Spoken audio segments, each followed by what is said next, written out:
what's going on, everyone? So I'm going to showcase Altemullar's skills and how to use him with his new SP skills. And like you can see, this is not my account. This is my guildmate for my own account. I don't have enough resources to unlock him yet until maybe Thursday. I lack the class mastery stone. Anyway, so thank you for my guildmate to Elcrane to allow me to use his account for this video. I'll show you guys. It might be a little bit confusing. So first we'll look at his stats, and I'll recommend a couple builds. It's pretty straightforward when it comes to his build.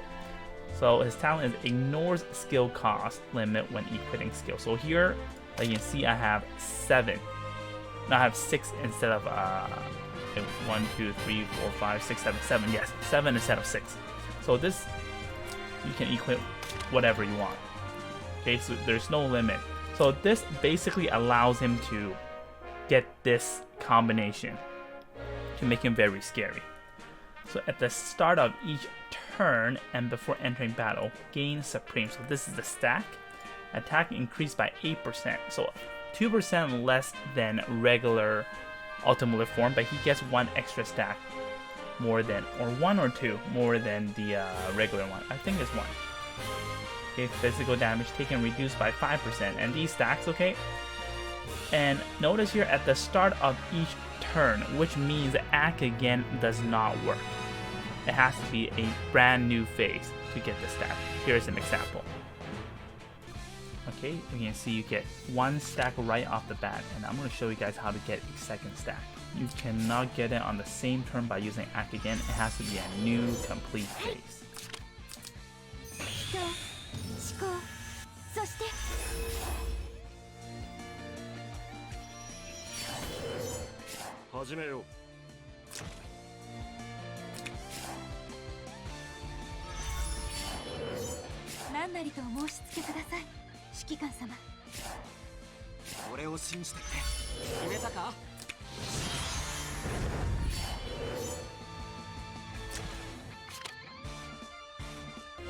Okay, so at the other part here, can be stacked up to 4 times for every 1 enemy that dies. Gain 1 extra stack of Supreme, and max stacks increase by 1.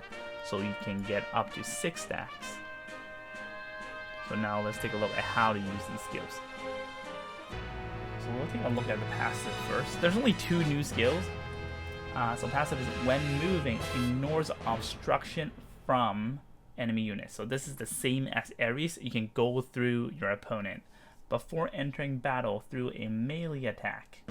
For every 1 stack of Supreme on self, restores 10% of HP, up to 30%. So you need 3 stacks to get maximum HP regeneration. After actively dealing damage, gain immunity to 2 blocks of mobility reduction after taking action for 1 turn. So what this means is, after when you have this, you basically, after you attack, you basically get 2 mobility buff. So you get 7 instead of 5. And then next here is an active skill, Dragon Dance. Deals 0.1 times daily damage to all enemies within a 2 ring range. After battle, gain Wind Ride for 1 turn. After dealing damage, teleport all enemies within the area to blocks adjacent to you. If you have a fusion power faction buff, special effect, and are adjacent to 3 or more enemies, you may attack again.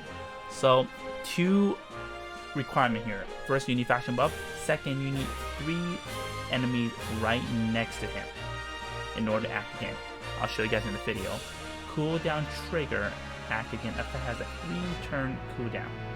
When triggering act again, any buffs you have do not lose the turn count. Alright, now let's see these in action. So right here I'm going to pick up 3 opponents, and then they're going to be adjacent next to Altemullar. But however, since I do not have faction buff, like you can see, I cannot act again.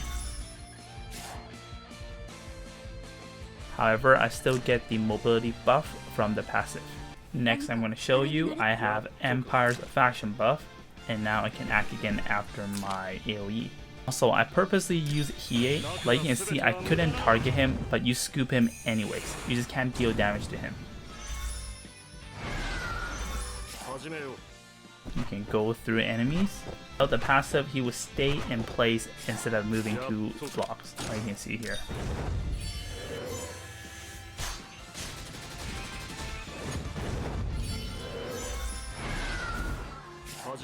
And then with the new passive, before I attack, I will heal. Depends on how many stacks I have.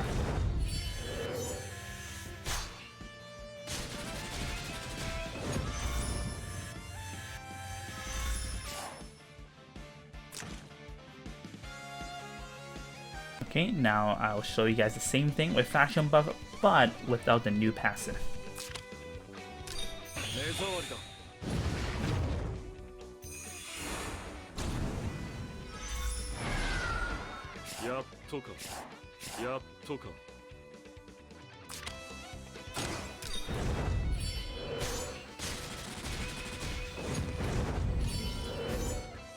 No healing before battle.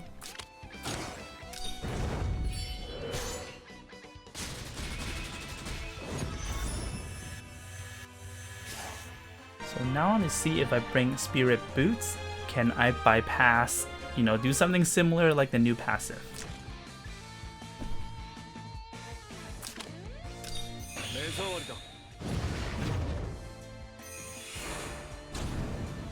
After the AoE, I can move from the Spirit Boost effect.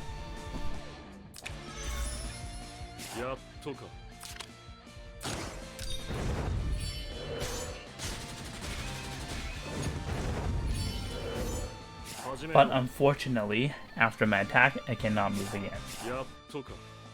Okay, so now I'm going to recommend a couple builds. So this is exactly the same as my build, my guildmate. Exactly the same. So weapon would be Rag. It's good because you can most likely kill all the squishies. But if you don't have a Rag, Throng Guardian is really good. And then best would be Last Rite. Last Rite plus Wind Ride. Wind Ride is this effect here. After you use right here. When right before battle, when HP is above 50% from melee attacks decreases by 15%. Melee attacks also includes magic attack. So we're talking about 55%. And if it's against physical, including his stacks and whatsoever, you can up to 6 stacks. So that's 80%.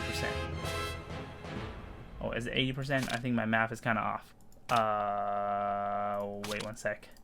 When right is 15%. Okay, so 55 and yeah, so 85% you can reduce if it's physical damage, physical melee damage. So it's really good. And then I don't recommend any other helmet aside from the exclusive because it's really good. Buff you cast on yourself lasts for 1 more turn, which means it stacks. Also breeze. Okay, so pretty much this 3 is like the best set, and then now it debates on how you want to play him, what is his role in your box for Apex. For PvE, any attack will work. You don't need Swordsmith Metal. But Swordsmith Metal is to make him very tanky. Is to make sure that he doesn't have his last rite broken.